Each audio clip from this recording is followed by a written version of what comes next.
where we live, most people are finishing up their school year, taking a bit of a break, and thinking about the next one. We're pretty much year-round homeschoolers, so we don't take a really long summer break. That's the great thing about homeschooling. We can school whenever we want. That means we get to take a month-long break in March if we want to. But there are new resources that we start using in the fall. If this is your first year homeschooling, or maybe even your second or your third, thinking about planning a whole school year might feel a little overwhelming. Today I'm going to talk about some tips, some advice on how to plan your homeschool year.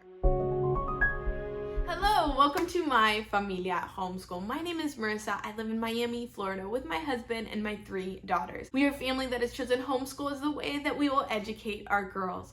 On this channel, I love talking about motherhood and homeschool stuff like resources, curriculum, activities, books. So if that is something that could be helpful for you and for your family, give us a thumbs up and subscribe so you can join us next time with my Familia Homeschool. So like I said, today I'm going to be sharing some advice, some tips, some things to think about as you start planning your next homeschool year. My first piece of advice is start thinking about what goals you have for your family in general and for each individual child. Some family goals could be a character trait that you want to work on, or how many books you want to read aloud this year, or a trip that you want to take together as a family, an experience you want to have together. There's so many things that we can think about that we want to achieve or want to do this year as a family. Individual goals could be a math skill that we want to help our child to achieve, or maybe improving their handwriting. It could also be some life skills that we want to work on this year, like making their bed or being able to make a cake on their own. There's so many things that our kids can work on in a homeschool year, and it doesn't have to be trapped in the box of only academic skills. Thinking about the goals that you have in general and individually will give you direction as you continue to walk through this process. My next piece of advice is think about your homeschool routine. If this isn't your first year homeschooling, think about what your routine looked like last year.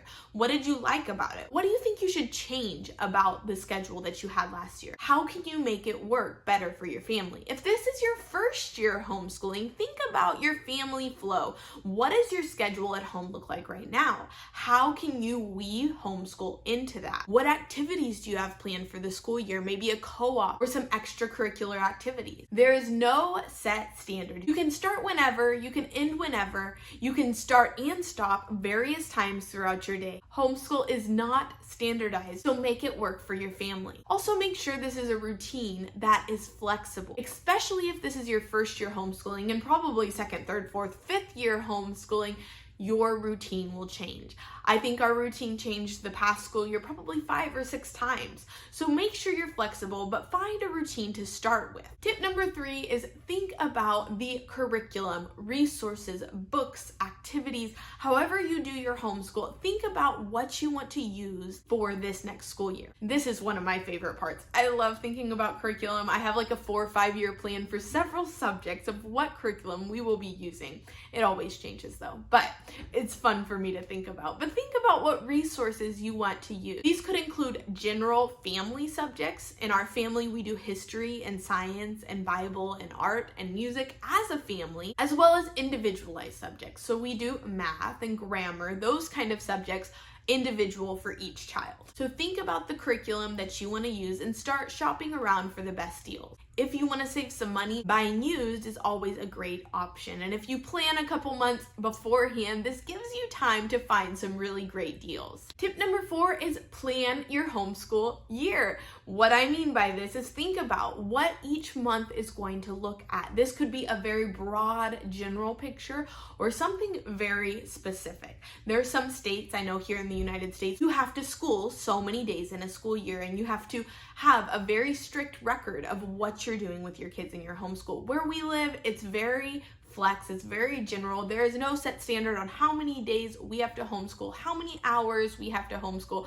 So my planning is a lot more relaxed, but I do keep in mind activities that we have within the year. So this past year, we were gone on a trip for a month. So I planned ahead for that. This past year, we had a baby that was born. So I thought about that as I was thinking about our plan for our school year. You can also include field trips that you want to take this year. So maybe you know that about in the middle of your school year, you're going to be talking about the water system. And so let's go and visit our local water plant so we can learn more about that. So thinking about the rhythm of your year, what that's going to look like, what you're going to be learning about at different points of the year can help you to include really fun, enriching activities as well. Tip number 5 is one that I actually do not apply, but I know a lot of families find it helpful. A lot of families find it very helpful to use a planner to write down their plan and their goals and what they're going to be doing each week in a paper form. I know there are great options for planners out there, and this is something that I've tried, stopped, and started doing many times throughout my life, as well as journaling. Before I had kids, after I had kids, now that I'm homeschooling, it's something that just doesn't work for my style, for my personality, and for our family. But I know a lot of families find it very helpful. So if you're one of those families, find a really great homeschool planner, write down your plans, write down your goals, write down your activities, so you can have it before your eyes. Tip number 6 is organize your space. For some, this might be a homeschool room, and so you might want to take out the old resources and replace them with the new resources.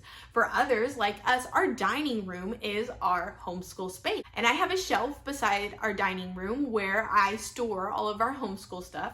So one thing that I'm going to be doing is removing the curriculum that we are finished with and replacing it with the new curriculum. Also, make sure you have all the school supplies that you need for the new school year. So if you need new pencils, go grab new pencils or erasers or whatever that might be. This will really help your first few weeks to go a lot more smoothly. If you have everything right at your fingertip, you're not going to be running around frantically at the last minute trying to find those notebooks that you forgot to buy. So those are my tips for how to plan your next school year. If this is your first school year, this may feel very overwhelming. Having your child's education fully on your shoulders feels like a lot sometimes. But remember, you have been doing this from the beginning. You are your child's first and best teacher. You taught them to eat, you taught them to walk, you taught them to talk, and homeschooling is just continuing to do what you've already been doing. So focus on the step before you and take it one day at a time. I hope this video was helpful for you and for your family. If so, give us a thumbs up and subscribe so that you can join us next week with My Familia Homeschool.